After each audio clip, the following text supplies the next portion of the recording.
Hey, guess what? It's another episode. That's right, a world gone mad. Woohoo! I'm excited. I'm also silly today. This is season 1, episode 36. I'm your host, Jeff Allen Wolf. A world gone mad. We have a lot of things, or rather, I have a lot of things to discuss with you today. A lot of things happening in the news.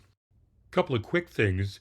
We changed the logo for the podcast. I think it's a better logo. So if you like it, let me know. Give me a shout out. You can reach me several different ways. I keep talking about this. Not a lot of you are taking advantage of that. That's okay, but it's nice to hear from the listeners. You could text message me on some apps, depending on what app you're listening to. And you could stop the podcast and send me a text message. Please leave your first name because when I see the message, I don't know who is saying hello. Secondly, a world gone mad podcast at gmail.com. Let me know what you think of the new logo. When I do a podcast each week, whether it's a long episode or a short episode, I try to organize the news what I think it's a flow for you to listen to. But I wanted to start off this episode, what to me is the laugh of the week, at least for me. I don't know if you agree with it. This to me is the stupid statement of the week. Donald Delusional stated he won't run again if he loses the 2024 election.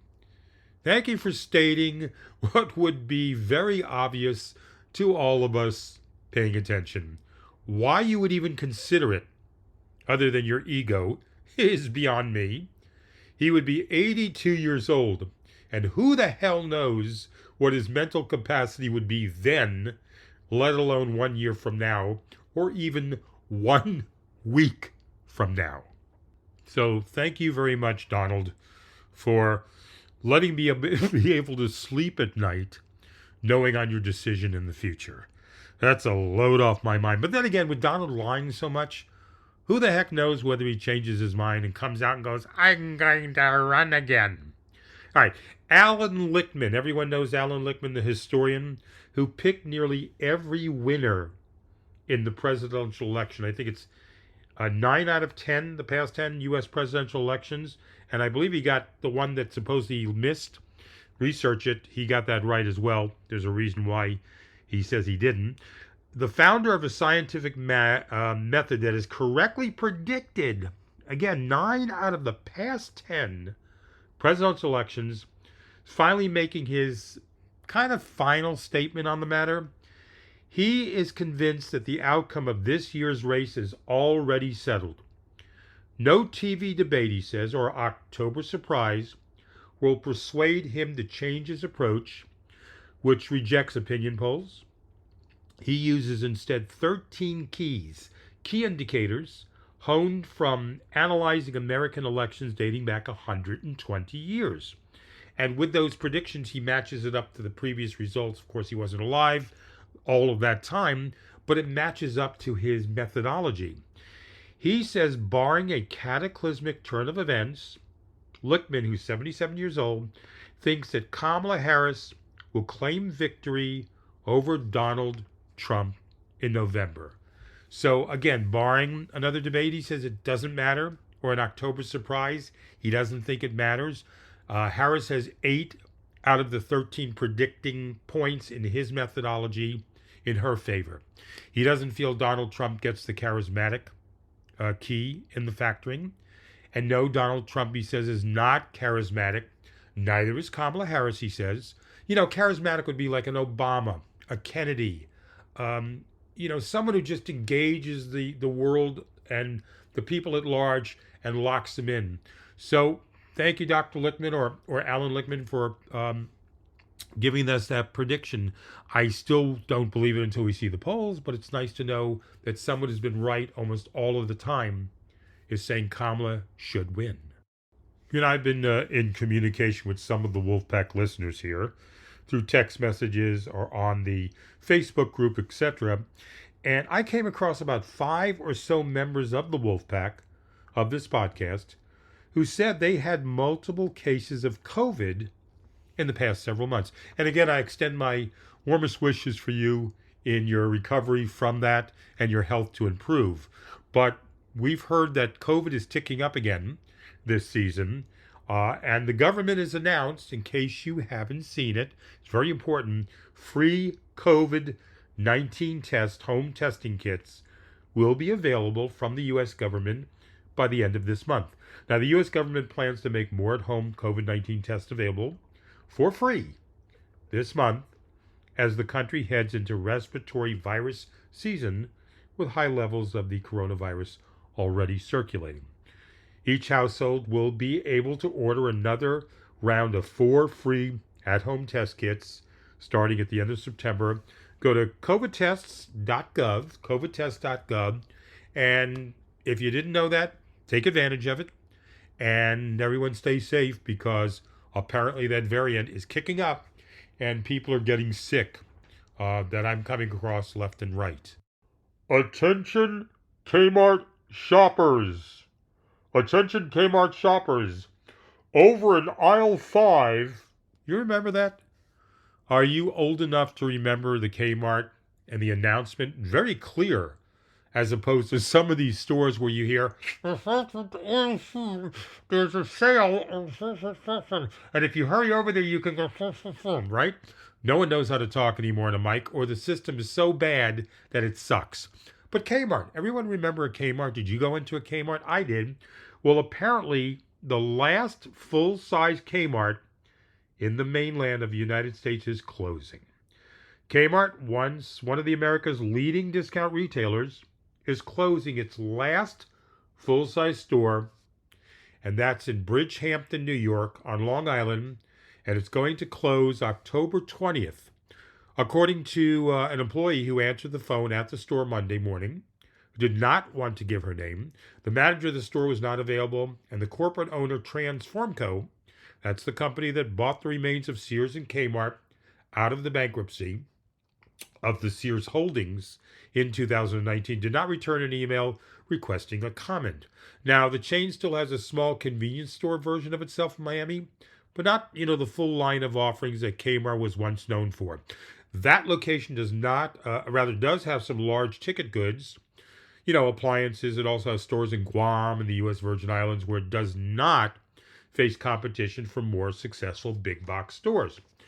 Do you remember? I have some personal recollections of Kmart. Remember John L. Jewelry? Attention Kmart shoppers, over in aisle 5, John L. Jewelry. Please come over for our demonstration. And you would see that police light. Remember that spinning light? And you would see it in the distance in the store. And you go over there, and there's this jewelry that really was, kind of silly to say this, really quite good. I remember buying one. My mom bought one when I was younger, 40 years ago. And it lasted. It didn't tarnish. I remember also another recollection of Kmart. The day after Halloween, that was the best place to get discount Halloween candy. It was to be like 50% off, 75% off, $80 worth of chocolate bunnies and pumpkin candy, marshmallow things, and jelly beans, and you can get it for, 20 cents on the dollar. So Kmart, I once worked there actually a long time ago also at Kmart. Another big box store closing down. Could there be a Kamala Harris victory in November by a landslide?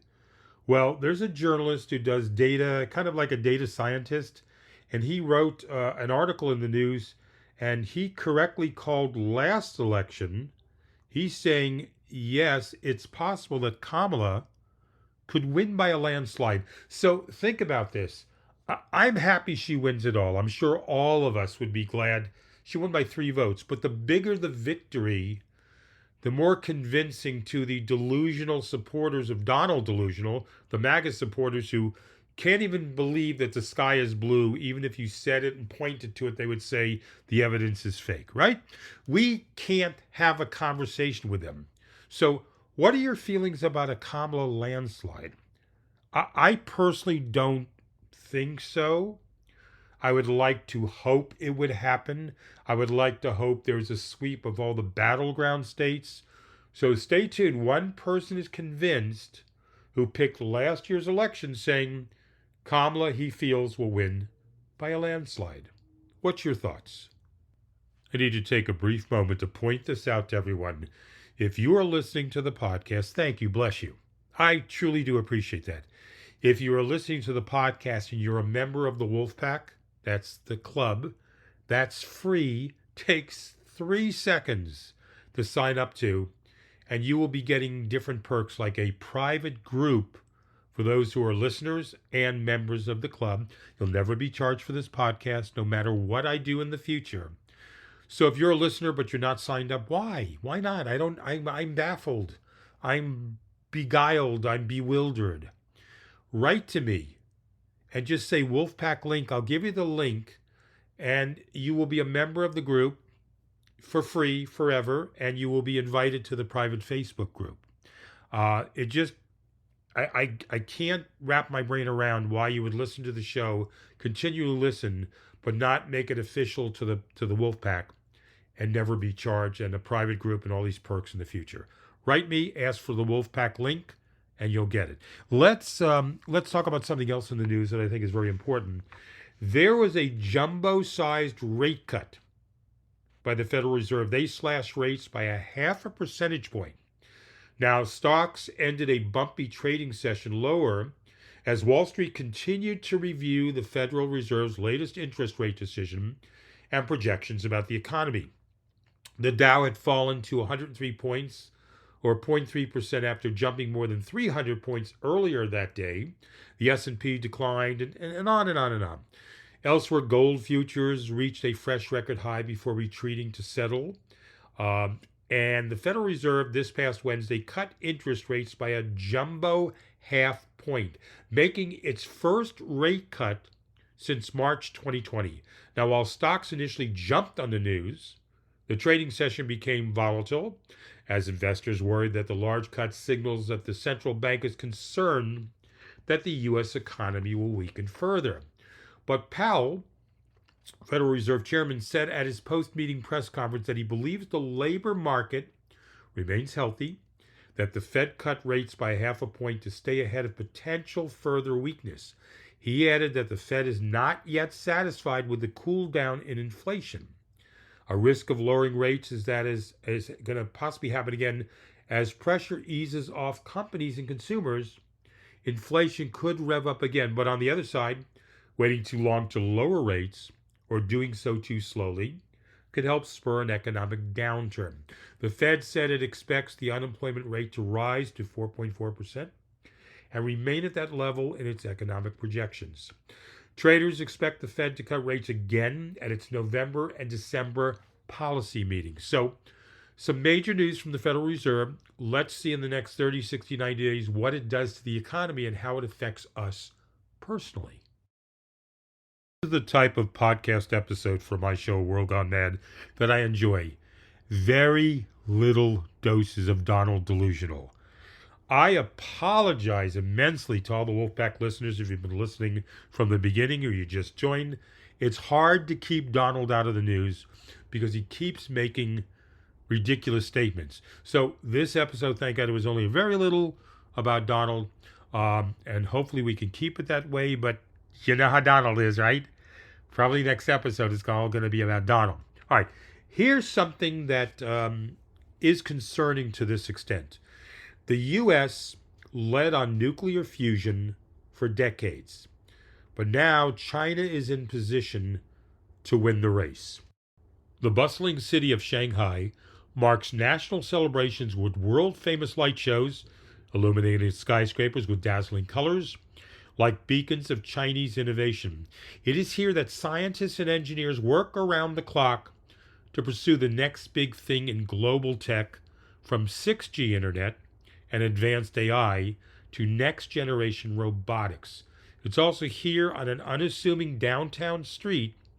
A small startup called Energy Singularity is working on something extraordinary: nuclear fusion energy. And nuclear fusion, if you understand, that's unlimited energy without the risks. Well, U.S. companies and industry experts are worried that America is losing its decades-long lead in the race to master this near-limitless form of clean energy as new fusion companies sprout across China, and Beijing is outspending D.C. the big industries that are left or that are in the forefront, AI, nuclear fusion. And it's not about, oh, American, we got to win, but in essence, it affects the economy for us and the opportunities for people in this country. Fusion is important. AI is important. We need to be spending more money. And we have to take the lead back again from China. A few people over the course of the last several months had taken advantage of the email and wrote to me. And in essence, the same comment came back to me. How can we help you with the podcast? And I didn't expect that type of question, but that's a great question. Here's how you, the listener, can help me. I'm not asking for money from you, okay? I spend enough as it is each week for this podcast. I'm asking you to do two things. One, could you email me? Seriously. I stated this many times before. Sometimes I feel I'm sitting in a room talking to myself.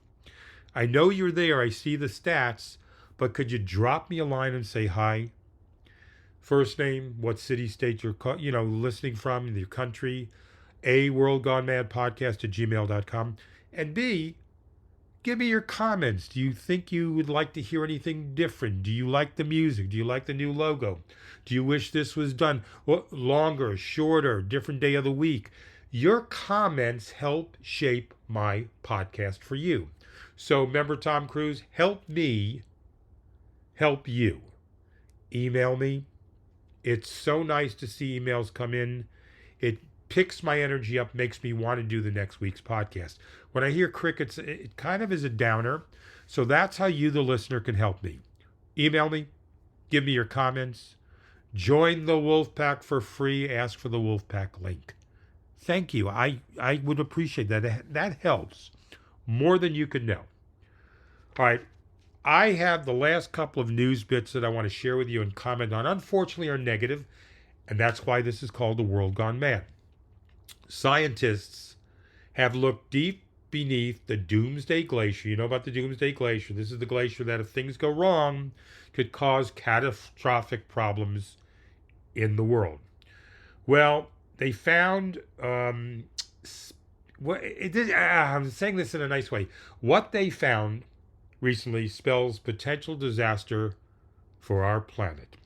Scientists using ice-breaking ships and underwater robots have found that, I believe it's pronounced, the Thwaites Glacier in Antarctica is melting at an accelerating rate, more than they could predict, and could be on an irreversible path to collapse, spelling catastrophe for global sea level rise.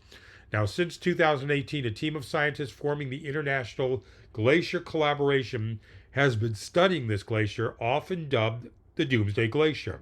They've studied it up close to better understand how and when it might collapse. Well, their findings recently, set out across a collection of studies, provide the clearest picture yet of this complex, ever-changing glacier. And I'm sorry, ladies and gentlemen, the outlook is grim. The scientists said in a report published Thursday, revealing the key conclusions of their 6 years of research. They found rapid ice loss is set to speed up this century. The Doomsday Glacier retreat has accelerated considerably over the past 30 years, said Rob Larter, a marine geophysicist at the British Antarctic Survey and part of the ITGC team. Our findings indicate it is set to retreat further and faster.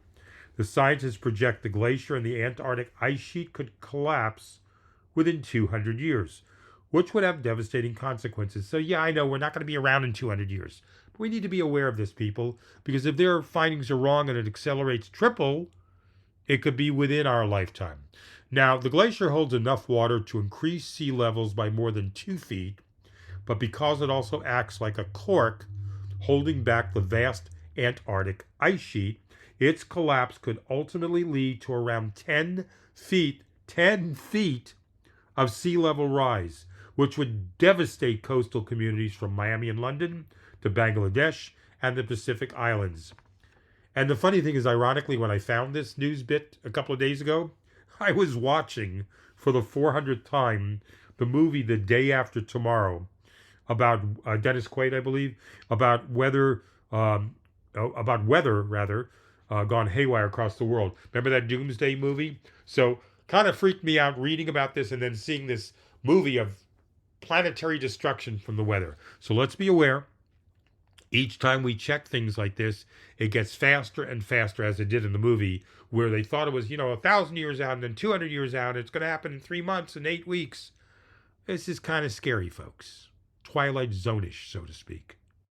I'm a black Nazi. No, that's not me coming out to the listeners and telling you about me. That's Mark Radical Raunchy Robinson, North Carolina's GOP nominee for governor, who's making dozens of disturbing comments that they found on a porn forum. Remember Mark Robinson with all of this silly, stupid stuff that he's been saying?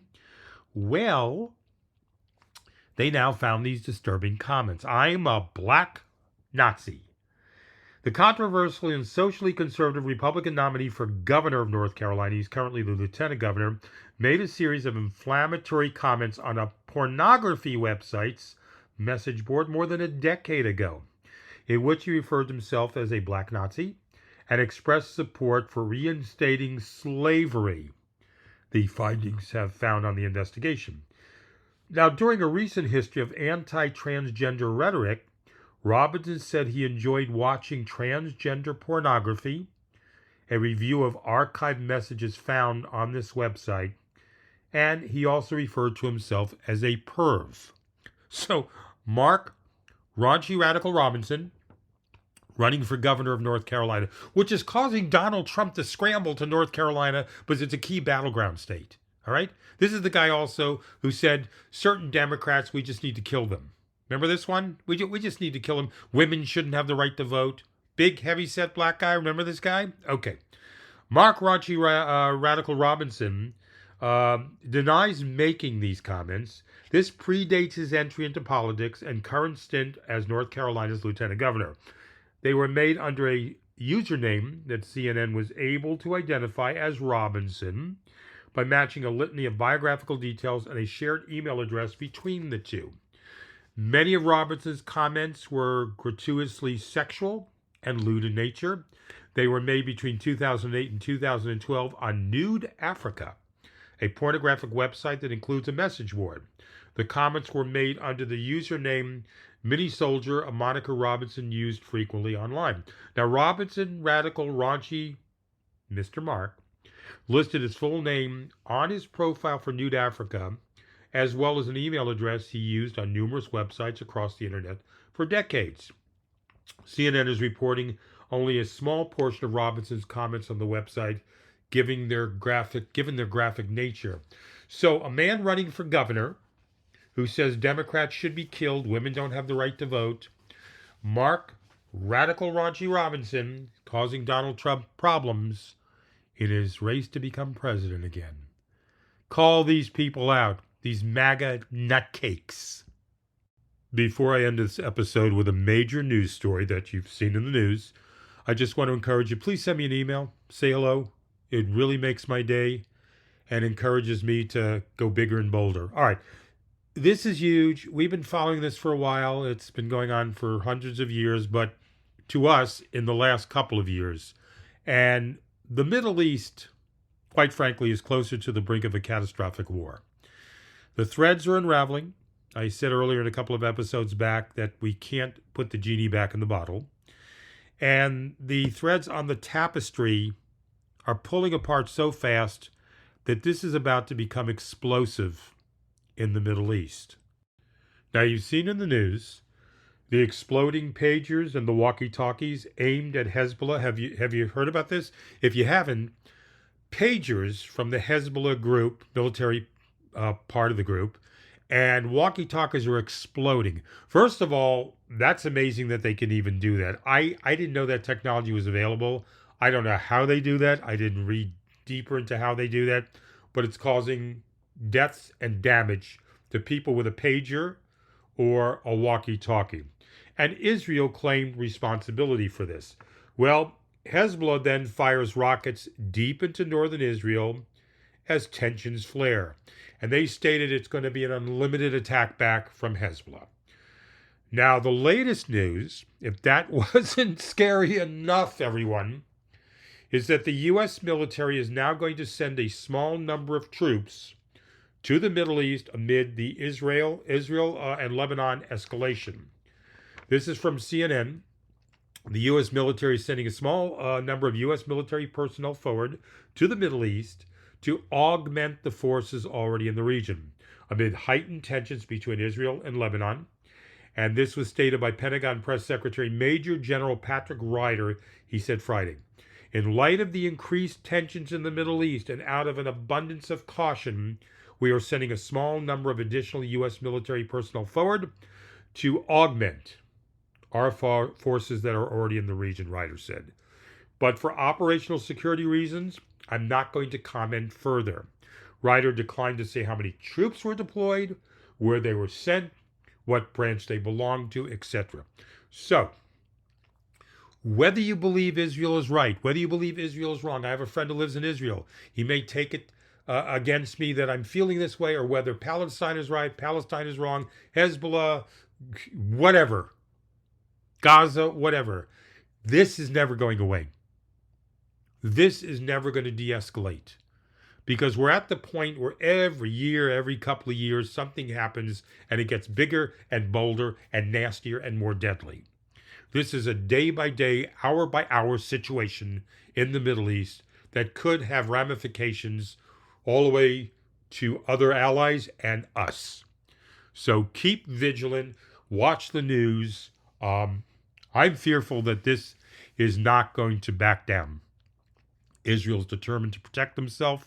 They have the right to do that. Gaza and Palestine are determined to protect what they feel is right. Nobody is right. Nobody is wrong. I don't care who you are. I don't care if you live in Israel, if you're for the Israeli government, if you're against the Israeli government, if you're for Palestine, you're against. I don't care. They're never going to come to a consensus on this, whether it be a two-state situation, a single state. It doesn't matter, folks. I'm not talking about right or wrong. I'm talking about the tensions and emotions are so ingrained with all of these years of death and destruction, we're never going to go back to normal, short of a miracle. So keep an eye out for that, okay? This is A World Gone Mad.